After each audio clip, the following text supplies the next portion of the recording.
முடிஞ்சு கிட்டத்தட்ட 3/4 மணி நேரம் ஆச்சுங்க. கிளம்பலான்னா எந்திரிக்கவே மாட்டேங்கிறாருங்க. எந்திரிங்க போகலாம், எந்திரிங்கன்னா எந்திரிக்கவே மாட்டேங்கிறாருங்க. மணி 3:45 ஆயிடுச்சுங்க. இப்போ எடுத்து வச்சா தான் 4:30க்குள்ளே எடுத்து வைக்க முடியுங்க. கேட்டால் வரவங்களுக்கு முடிஞ்சுதுங்கன்னு சொல்கிறதுக்காகவே உட்காந்துட்டு இருக்கிறோம். அப்படிதாங்க ஆகிப்போச்சு. 1 மணி நேரமாக எத்தனை பேத்துக்கு தெரியுங்களா முடிஞ்சுதுங்கன்னு சொல்லிட்டு 1 மணி நேரமாக உட்காந்துருக்குறோன்னா பாருங்கள். எந்திரிக்கிறதுக்கே நான் தான் சொன்ன பேசாமல் இங்கே ஒரு குடிசை போட்டு 2 பேரும் இங்கேயே தங்கிக்கலாம்.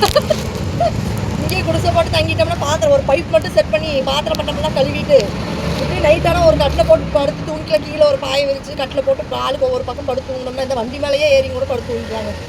எடுத்து வைக்கிறதுக்கு எல்லாம் பண்ணுறோங்க. சமைக்கிறோம், பரிமாறுறோம், அப்புறம் எல்லாமே பண்ணுறோம். தம்பி முடிஞ்சதே 1 மணி நேரமாக உட்காந்து வரவங்களுக்கு முடிஞ்சதுன்னு சொல்லிட்டே உட்காந்துருக்கோம். சரி தம்பி, அதான் என்ன சொல்லிட்டு இருந்தேன். இங்கேயே படுத்துக்கலாம், தூங்கிக்கலாம், என்னமோ எல்லாமே சுறுசுறுப்பாக செய்கிறவங்க. இந்த முடிஞ்சோன்னே இப்படி உட்காந்துட்டோம்னா எந்திரிக்க தோண மாட்டேங்குதுங்க. அது யாராக இருந்தாலும் கரெக்டுங்களா சொல்லுங்கள்.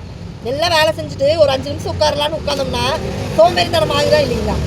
உங்களுக்கு ஆகுது தானே, எனக்கும் ஆகுது. அப்படியே உட்காந்துட்டே இருக்கலாம் போல இருக்குங்க. எந்திரிச்சு அடுத்த வேலை இதெல்லாம் இனி டப்பாங்கெல்லாம் எடுத்து போட்டு வண்டியில் ஏற்றுறதுக்கு ஒரு சோம்பேறித்தனம் பண்ணி உட்காந்துருக்குறாங்க. எப்பவுமே வேலை கண்டினியூவாக செஞ்சுட்டே இருக்கலாங்க. ஒரு 5 நிமிஷம் உட்காந்தோம் வைங்க, தம்பி முடிஞ்சுது. ஓ மசாலு அதுதான் எங்கேயோ பார்த்த முகம் மாதிரி இருக்கே அப்படின்றது. இருங்க ஒரே நிமிஷம்.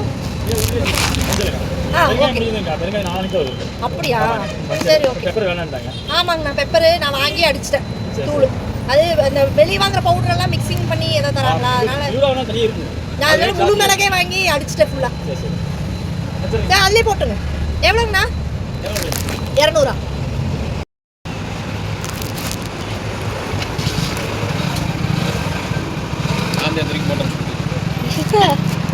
யார் எதுக்கு வராங்கன்னு கூட தெரியாமங்க முடிஞ்சதுன்னு அனுப்பிடுவோம். மஞ்சத்தூள் ஆர்டர் பண்ணியிருந்தேங்க, அது கொண்டு வந்தார். அவர் சாப்பிட தான் வந்திருக்கிறாருன்னு சொல்லிட்டு முடிஞ்சுதுங்கன்ட்டு என்னென்ன சொல்ல வந்து நிற்கிறாருன்னு பார்த்தா மஞ்சத்தூள் ஆர்டர் பண்ணியிருந்தேங்க. யாரும் எவ்வளோ கடமை உணர்ச்சியில் வரவங்ககிட்டலாம் இல்லைங்கன்ட்டு இருக்கிறோம்.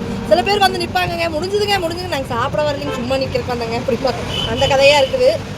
சரி கிளம்பலாமா, எடுத்து வைக்கலாமா சொல்லிகிட்டே உட்காந்துட்டு இருக்கோங்க. சரி கமெண்ட் பண்ணுங்கள், உங்களுக்கு இப்படி தானே ஏதாவது வேலை செஞ்சுட்டு உட்காந்தா எந்திரிக்கிறதுக்கு மனசு வராது தானே? கமெண்ட் பண்ணுங்கள் சரிங்களா? Thank you, by.